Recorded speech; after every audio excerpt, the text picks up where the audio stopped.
I was a good student, so I was invited to join the University of Cambridge, where I was awarded my PhD in economics in 1983. So it's a long time. It's a long time ago. After that, I taught at Princeton. I worked for the World Bank, which took me just about in every corner of the world. And that helped me to understand what it meant to communicate effectively very quickly, even in foreign languages, even in foreign cultures. And it drew the sensitivity to these issues, which I later took as a professional angle of mine. So since the year 2000, working for the London Business School, I began studying these issues related to how cultures differ and how that is expressed in the way that people prefer to work together. Well, listen, so I trust that you understand what culture is all about. But for us in Uruguay, it was relatively easy. We studied at Liceo in Spanish, and we had some classes with the international colleagues.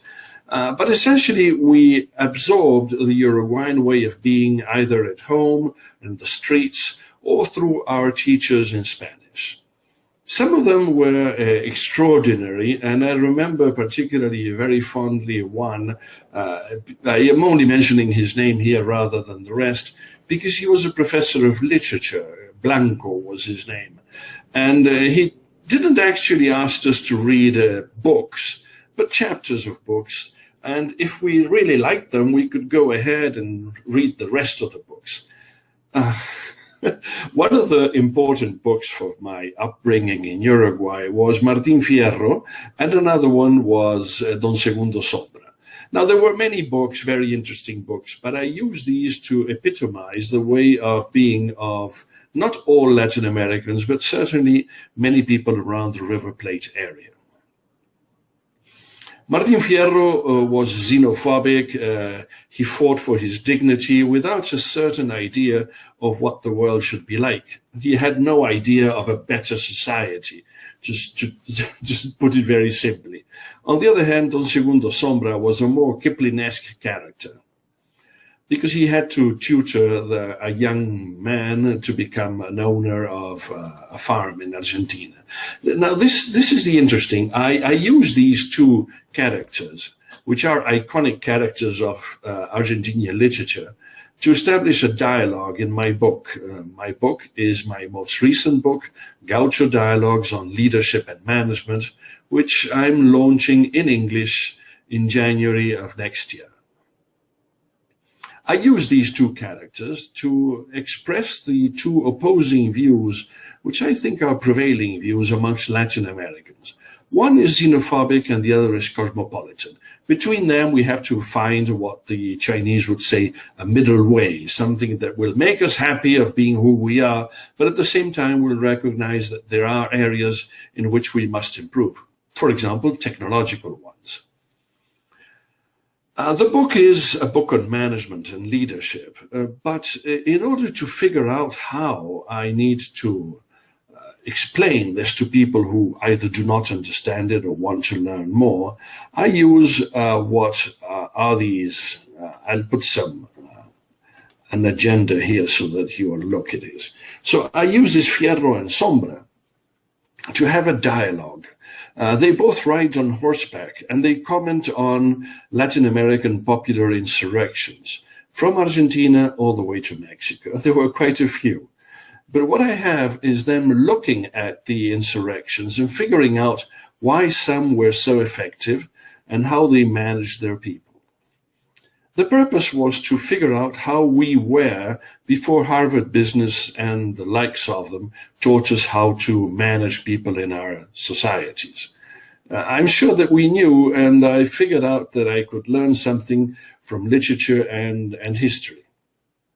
So I took these two gauchos. I had fun. It is a serious book, but I had fun writing it. For example, Fierro rides on a horse which he calls Spinoza, like the great Spanish Jewish philosopher in Spain. And Spinoza wrote a treatise on politics in Latin.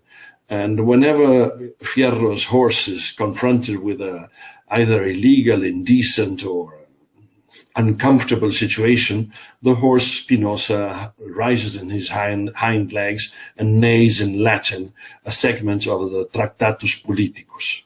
I translate it. It's for épatez bourgeois, but I had a great time on this. Now, both these guys, Fierro and Sombra, discuss their viewpoints, contrasting them with what they see. One of the first issues that they have to figure out is, why is it that Fierro is so bellicose, like many Argentinians are?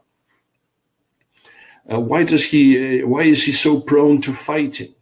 And what does this mean for Argentinians? And what I argue is that Argentinians have been brought up in an ethos of courage, like that of Martin Fierro.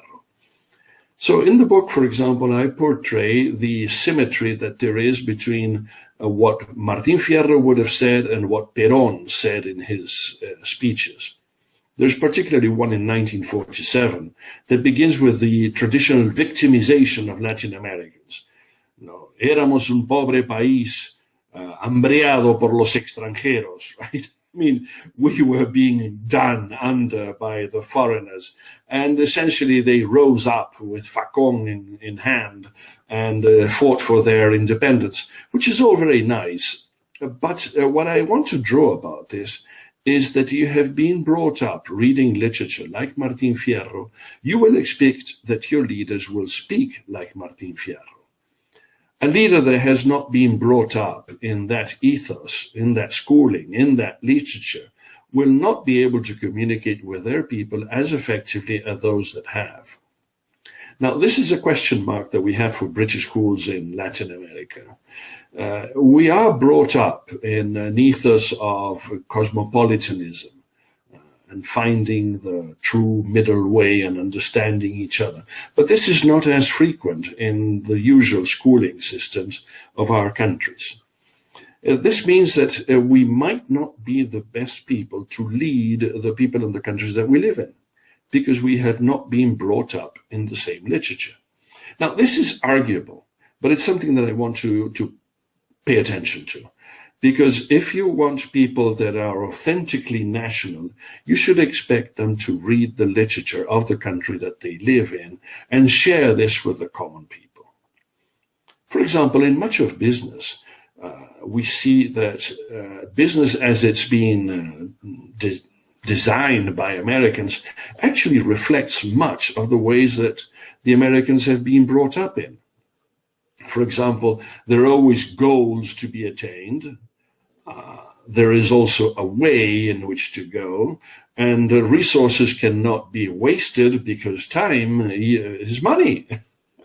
So you see this behavior in the literature of the Americans, iconic literature. I mean, just think of Moby Dick, for example. I mean, there is a very clear goal to kill that whale. And there is no way in which Captain Ahab will be distracted from it. He actually says that, his behavior is framed in iron rails. And think, for example, of Dorothy in the Magic of Oz, in the Wizard of Oz.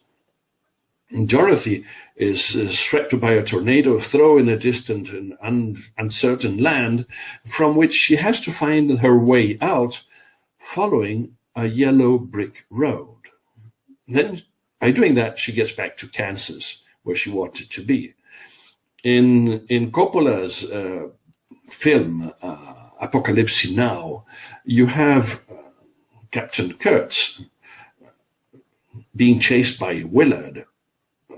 But, Willard can only follow a river. So there are always goals and there are ways to attain them. Yet, in the literature of most Latin American countries, there are no goals. Our literature expresses the beauty and the joy of living and working together. Of course, if there are goals to be attained, it's better, but really they do not guide our lives. So how do you expect people brought up in that literature to figure out in companies that this is what they have to do, attain goals in a very effective and efficient manner? And otherwise they're checked out. And, they lose all their friends, which they used to call family in the corporation. This is why I believe that people resist joining corporations in our societies. Of course, they join them because they pay, but they're not happy in them. And this is what we listen all the time. Listen, I teach business, I teach students, 30, 40-year-old students, and they hate it. Very few love it. And this is why I call those corporations saladeros, because these were places where, beef was being jerked with salt. And the people were throwing salt at the beef, and in the process, they salted themselves out of life. So these saladeros, which are the subsidiaries of multinational corporations, we see them throughout Latin America. And what we see is a failure of management and leadership. And the leadership fails because the people have not read the literature of the people that they are meant to lead. Why is this? Because multinationals tend to appoint people that look more like themselves than with the local people they have to lead. And this happens because, people are comfortable with those that they already know. And if a person speaks English, well, this guy's bright. Therefore, I'll choose him or her to lead that corporation.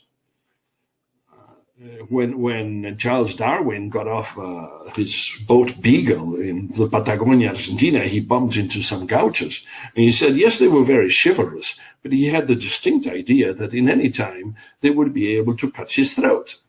Now, if that is the first impression, then it's not the gaucho type that you will ask to lead meatpacking industry. No, they will tend to be white. They will tend to speak English, preferably English themselves. So what happens is that you generate what I call a comprador class in these societies. People that have been trained to mimic or appreciate or try to be like the foreigners that they serve. And this distances them from the rest of the population. So what you have at multinationals are people that tend to look like the foreigners that they serve, and less like the people that they live among and they have to lead. And they don't know their ways, so you end up having a class, which I call the comprador class, which is alienated from the rest of society, and they cannot really lead the people that they want to lead, and worse, they make rather daunting political choices, supporting other types of leaders, political leaders, that perhaps they shouldn't. All in the name of efficiency and efficacy, but in detriment of fairness and justice in those societies. This may be one of the reasons why we have, in our region of Latin America, so much violence. I mean, it's one of the most violent regions of the world, statistically. It's not that you fear of being killed. No, it's true. You're likely to be killed, far more likely to be killed in any country in Latin America than you would in Europe, for example. So where does this violence stem from? Well, partly, I believe it is from the fact that the people have been alienated and they don't have the same chances, the same opportunities, and they don't have role models that they can follow. Largely because they are excluded from the modern sector of the economy.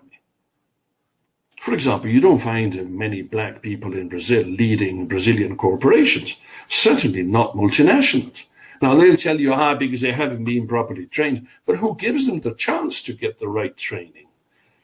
I mean, most multinational corporations in Brazil, this is where I live and work, will select trainees, even trainees for very low positions, amongst those that already speak English. Now, speaking English in our society comes at a very high price.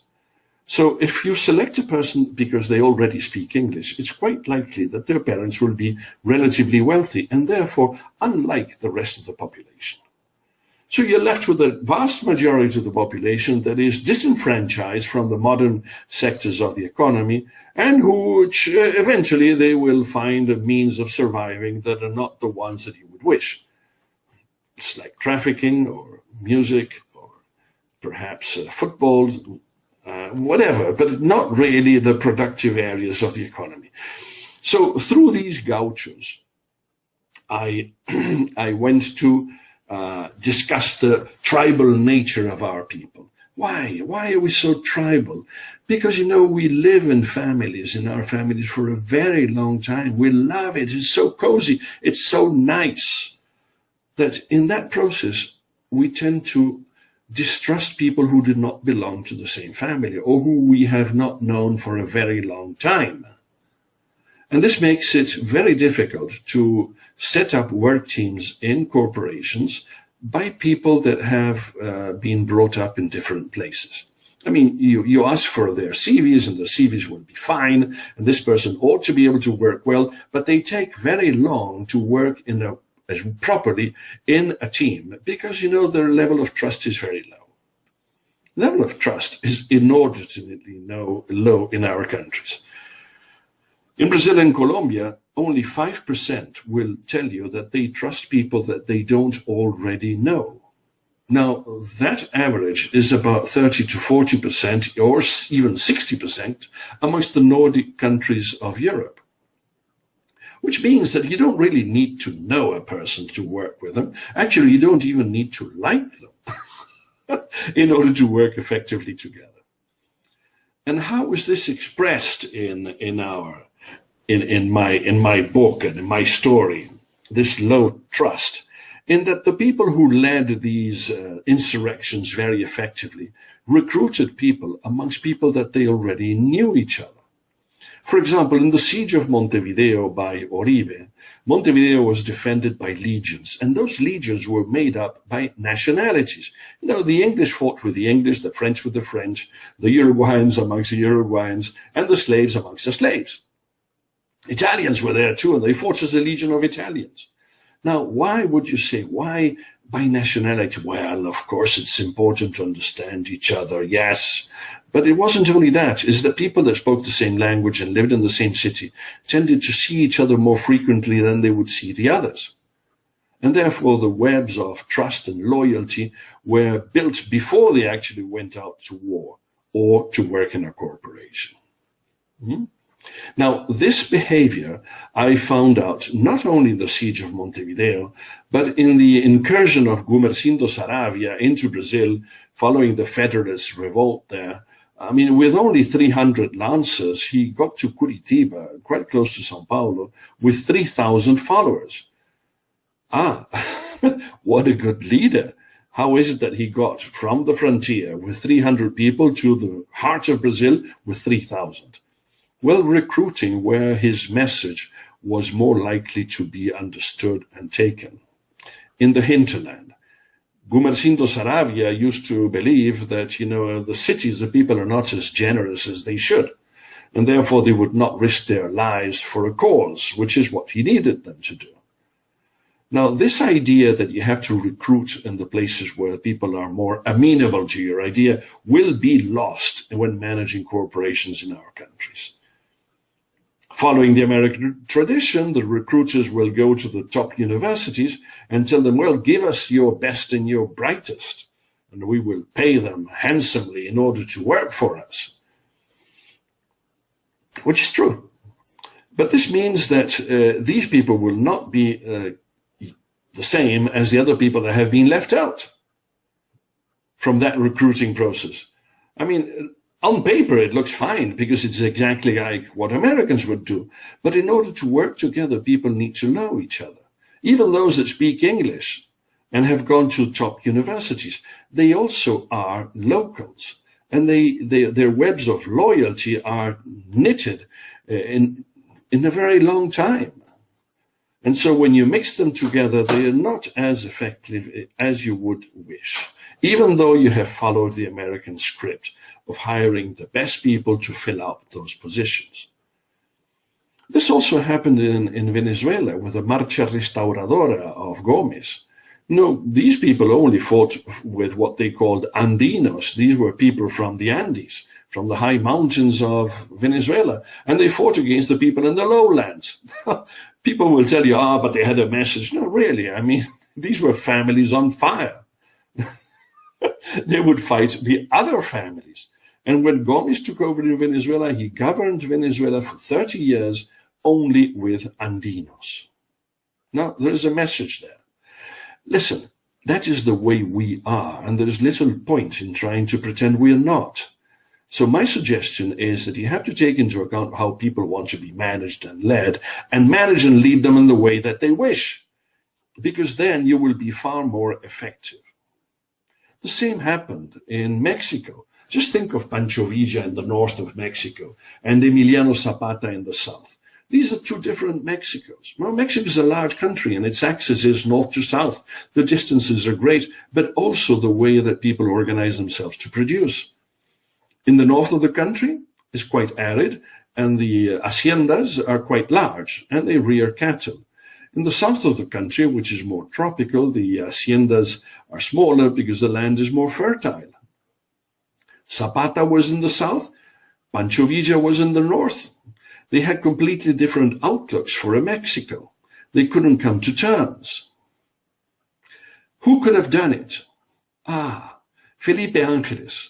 Felipe Ángeles was the leader of the Colegio Militar of Mexico City, the military school, the West Point of the Mexicans. But Felipe Ángeles, bright as he was and well-educated as he was, had been educated in France. So, true Mexicans were suspicious of him. He had actually married a Californian woman, had children with. What kind of Mexico was this guy?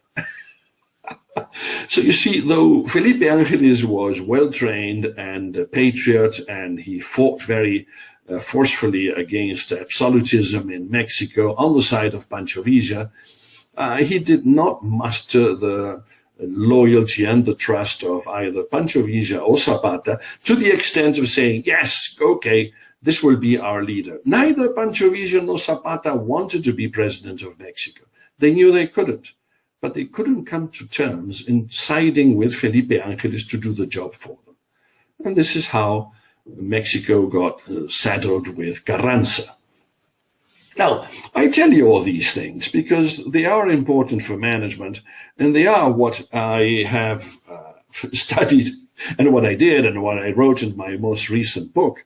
And for example, what is important is that we understand that the people that have been brought up together for a very long time, not only do they trust each other, but they have very fine and well-defined webs of loyalty between them.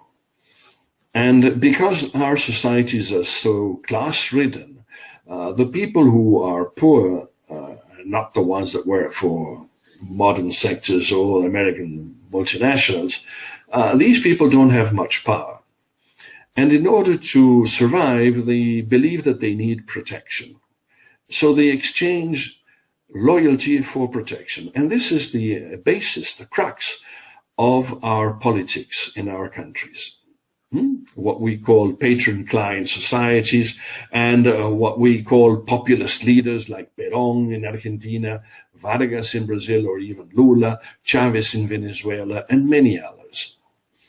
People leave it to others to do the managing of the country, and they will support them because they feel protected by these leaders. If these leaders cannot cannot deliver much, it's not because they didn't want to, but because, the forces against them were too strong. Credibility of the leader is crucial.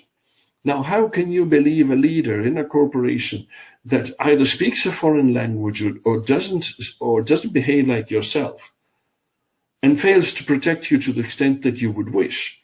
For example, offering you medical insurance that will cover your mother as well. Why not? Most of our people have mothers that need help. Yes, it's a matter of life. We are underdeveloped. Americans don't need this because their parents have taken care of themselves, or they don't need it as much. So it's quite natural that American insurance in America, where the company has it, will cover only the nuclear family. And this has spilled over to our societies, though the needs are different. So a person that has exchanged loyalty for protection and feels that you're not protecting them adequately is unlikely to be as loyal to you as you would wish. So these are the mistakes that we make simply by copying foreign modes of management. Listen, I've spoken already for about half an hour, and I don't want to make this too long, too boring.